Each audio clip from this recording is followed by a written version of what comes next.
राधे राधे। जय श्री कृष्ण। आप सभी दर्शकों का आपके अपने चैनल धार्मिक कथा और कहानियों में मैं आप सबका हार्दिक स्वागत करती हूँ। आज आप सुनेंगे ज्येष्ठ मास महात्म्य का 12वां अध्याय। तो कथा शुरू करने से पहले सर्वप्रथम भगवान श्री हरि विष्णु का ध्यान करते हुए कथा का श्रवण कीजिए। स्कंद जी ऋषियों से कहने लगे कि हे ऋषियों, अब मैं आपसे राजा सागर जिस प्रकार से गंगा जी को इस लोक में लेकर आए थे वह सब कथा कहता हूँ। आप अपने चित्त को निश्चल करके सुनिए। सबसे पहले सूर्य कुल में राजा सागर, जो कि परम धार्मिक देवताओं तथा दैत्यों का निर्वाह करने वाला विख्यात हुआ। वह नीति को जानने वाला और अति कुशल राजा था। उस राजा सागर ने अयोध्या को अपनी राजधानी बनाकर पुर के समान सातों द्वीपों की रक्षा करता हुआ वह राजा समस्त पृथ्वी पर शासन किया करता था। अपने पुत्रों के ही समान प्रजा का पालन करता था।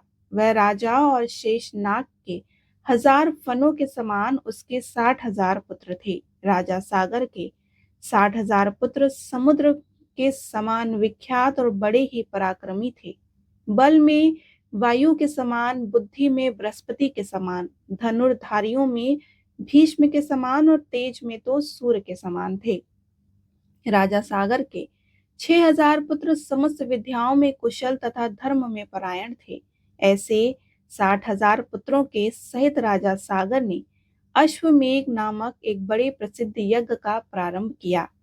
राजा सागर ने ऋषि वशिष्ठ की आज्ञा के अनुसार और उनकी सहायता से विधिवत संकल्प करके अश्वमेघ यज्ञ का घोड़ा छोड़ दिया। अनेक सेनाओं से सुशोभित सेना चारों तथा वीर पुत्रों के सहित यज्ञ का घोड़ा, जिस घोड़े की रक्षा के लिए राजा सागर के 60,000 पुत्र थे, वह सभी पुत्र उस यज्ञ के छोड़े हुए घोड़े के साथ चल पड़े। अपनी इच्छा अनुसार एक देश से दूसरे देश को जाता हुआ थकावट से युक्त वह श्रेष्ठ घोड़ा जिन जिन विख्यात राजाओं से पकड़ा गया, उन उन राजाओं को अपने बल से जीतकर और अपने शरणागत होने पर राजा सागर के पुत्रों ने उन राजाओं को छोड़ दिया। इस प्रकार से इस भूमंडल के समस्त राजाओं से लेकर के उन्हें छोड़ दिया गया। उन राजाओं से कर में गधे, ऊंट, घोड़े, हाथी और धन आदि सभी सामान एकत्रित करके अयोध्यापुर लाया गया। इसके पश्चात यज्ञ की समाप्ति होने पर विधि पूर्वक ऋतुजों को दक्षिणा दी गई और 10 दिशाओं में लाया गया सभी द्रव्य वस्तु तथा अपने राष्ट्र का भी बहुत सा सामान कामना रहित होकर ब्राह्मणों को दान में दिया गया। इस तरह से इस राजा ने 99 यज्ञ किए। इतने यज्ञ होने के पश्चात जब 100वें यज्ञ की बारी आई तो 100वां यज्ञ की बारी आई तब स्वर्ग के राजा इंद्र बड़े ही चकित हो गए और घबरा कर अपने मन में ये सोचने लगे कि अब मैं क्या करूं, मैं कहाँ जाऊं, मेरी रक्षा कौन करेगा। अब राजा सागर के 100वें यज्ञ पूर्ण होने पर वह अवश्य ही मेरा इंद्रासन छीन लेगा। अपने मन में इंद्र ऐसा विचार करके अब युद्ध के लिए तत्पर हो गया और समस्त देव सेना को अपने साथ में लेकर अब इंद्र पृथ्वी पर आ गया। सागर पुत्रों ने भी इंद्र को आए हुए देखकर मन में इस प्रकार से निश्चय किया कि देवताओं के राजा इंद्र यज्ञ का घोड़ा हर कर लेकर जाने के लिए आए हैं। 60,000 राजा सागर के पुत्र अब इंद्र के पास आए और उन्हें नमस्कार करके बड़े ही आदर और शांति के साथ उनसे यह वचन बोले। सागर पुत्रों ने इंद्र से कहा कि स्वामीमान, हे सचिपते, यहाँ आपका कैसे आना हुआ। तब सागर पुत्रों के ऐसे वचनों को सुनकर इंद्र, जिनका की होंठ क्रोध के मारे कांप रहा था, वे इंद्र सागर पुत्रों से बोले कि तुम मेरा यह सब राज्य और इंद्रप्रथ अपने निवास स्थान को ले चले गए। तब उन सागर पुत्रों ने अपनी सेना को अपने स्वामी अर्थात राजा सागर के गौरव के लिए सेना को बहुत सा धन, वस्त्र और भूषण देकर उन्हें प्रसन्न किया। इस प्रकार ज्येष्ठ मास महात्म अश्वमेघ यज्ञ वर्णन 12वां अध्याय संपूर्ण हुआ। बोलिए श्री हरि विष्णु भगवान की जय। अब हम आपको श्री रामेश्वर क्षेत्र की महिमा का श्रवण कराते हैं, जिसे सेतु महात्म्य ही कहा जाता है। सूत जी कहते हैं कि हे मुनियों, सभी पादकों का नाश करने वाले जटा तीर्थ में स्नान करके विशुद्ध चित्त वाला पुरुष लक्ष्मी तीर्थ को जाए। जो कामना मन में रखकर मनुष्य लक्ष्मी तीर्थ में स्नान करता है वह सब प्राप्त कर लेता है। लक्ष्मी तीर्थ बड़ा भारी, द्वार की शांति करने वाला, महान धन्य धान की समृद्धि देने वाला है, बड़े बड़े दुखों का नाश करने वाला और महान वैभव को बढ़ाने वाला है। वह तीर्थ स्वर्ग और मोक्ष को देने वाला, महान ऋण से छुटकारा दिलाने वाला और श्रेष्ठ पुत्र को प्रदान करने वाला है। हे ब्राह्मणों, इस प्रकार यह लक्ष्मी तीर्थ का महात्म तुम्हें बतलाया गया है। इस तीर्थ में स्नान करने के बाद अग्नि तीर्थ को जाएं।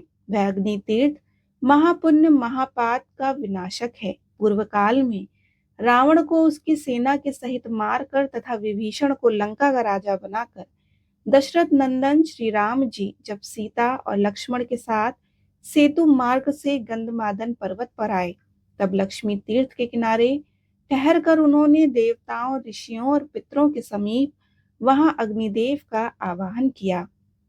तब लक्ष्मी तीर्थ से कुछ दूर पर अग्निदेव महासागर के ऊपर उठे और मानव रूपी धारी श्री रघुनाथ जी को देखकर वह उनसे इस प्रकार बोले कि हे राम, राक्षसों को भय देने वाले, हे महाबाहु श्री राम, आपने जो रावण का वध किया है वह जानकी जी के पतिव्रत धर्म के बल से ही संभव हुआ है।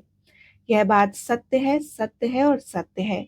यह साक्षात जगत माता लक्ष्मी है। इन्होंने लीला के लिए मानव शरीर को धारण किया है।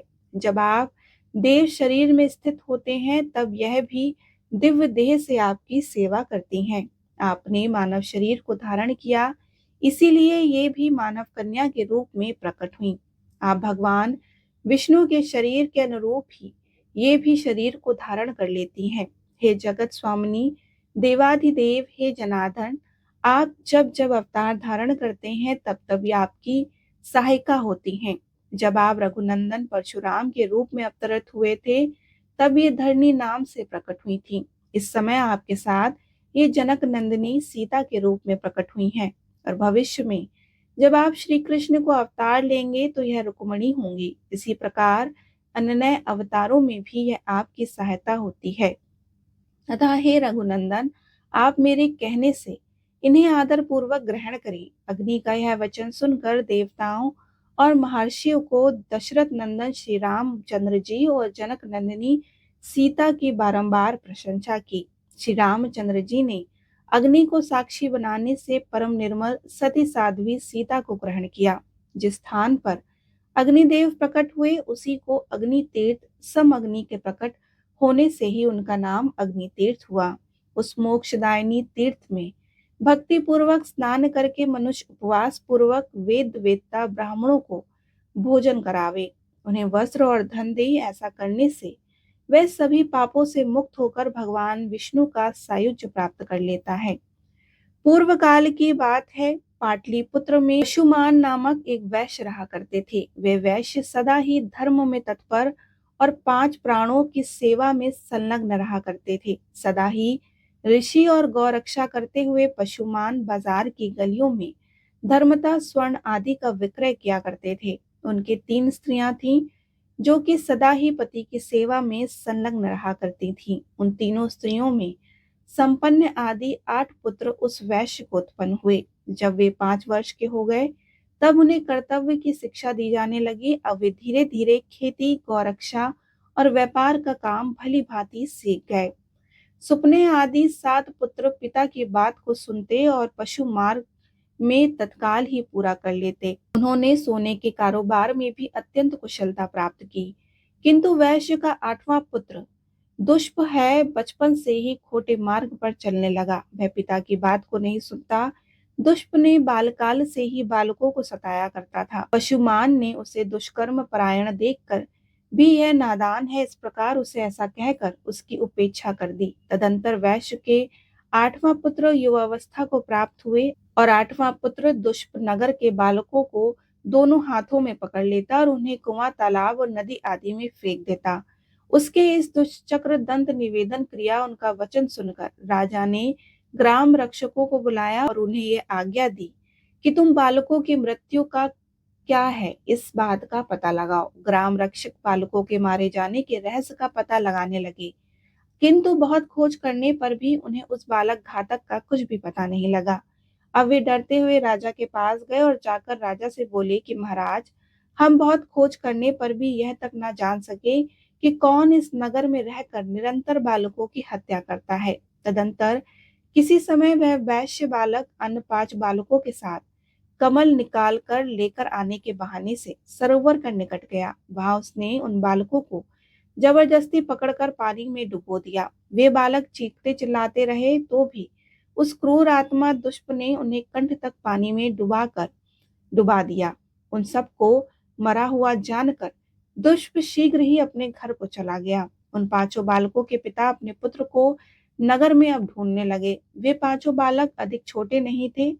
पानी में डाल देने पर भी वे मर न सके। धीरे धीरे सरोवर के किनारे पर आ गए। वे और वहीं पर घूमते रहे। इतने में ही अपने बंधुओं के द्वारा उनका नाम लेकर उनकी आवाज को पुकारे जाने के कारण वह आवाज उन्हें दूर से सुनाई दी। तब उन्होंने भी जोर से बुलाकर उत्तर दिया। बालकों की आवाज को सुनकर उनके पिता सरोवर के तट पर गए। वहां उन्होंने जीवित देखकर उन सभी को बड़ा हर्ष हुआ। फिर पिता आदि ने उन बालकों से पूछा कि तुम्हारी यह दशा भला क्यों हुई। तब उन्होंने दुष्ट के उस दुष्कर्म का सारा वृतांत अपने बांधुओं को कह सुनाया। उन सब की बात को सुनकर पुरवासियों ने राजा को उसकी सूचना दी। तब राजा ने पशु को बुलाकर उससे कहा कि पशुमन, यह नगर बहुत से बालकों से भरा पूरा रहा है, किंतु तुम्हारे दुरात्मा पुत्र ने इसे प्रायः सूना कर दिया है। अभी अभी इन बालकों को उसने जल में डुबो दिया, परंतु दैवयोग से यह बालक जीवित निकल आए। तुम बताओ इस समय हमें क्या करना चाहिए। यह मैं तुमसे पूछता हूँ क्योंकि तुम सदा ही धर्म में तत्पर रहे हो। इसके आगे की कथा हम आपको अगले वीडियो में सुनाएंगे। आपको वीडियोस कैसी लगती हैं हमें जरूर बताएं। वीडियो अच्छी लगे तो लाइक, शेयर और सब्सक्राइब करना मत भूलिए। राधे राधे।